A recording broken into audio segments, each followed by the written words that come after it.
تو یہ عالم برزخ کی چیز ہے، اس کا اس مادی زندگی سے تعلق نہیں ہے. مادی زندگی میں تو کسی کے یہاں گولی مارو گے نا، ٹھا کر کے گئی، نکل گئی، مر گیا.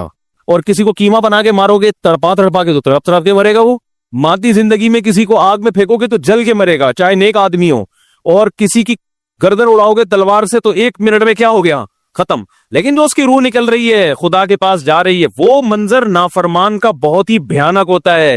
اور نیک آدمی کی روح ایسے پرواز کرتی ہے، وہ اس کی تکلیف ہے. اور اس پہ میں ایک واقعہ بھی سنا چکا ہوں، دوبارہ نہیں سناؤں گا، کہ کیسے دنیا میں بھی اس کے مشاہدات ہوئے ہیں لوگوں کو، کہ کیسے ان کو آخرت کی چیزیں نظر آنا شروع ہو گئی اور وہ باتیں کر رہے ہیں، باقاعدہ بتا رہے ہیں فروح و ریحان و جنت نعیم.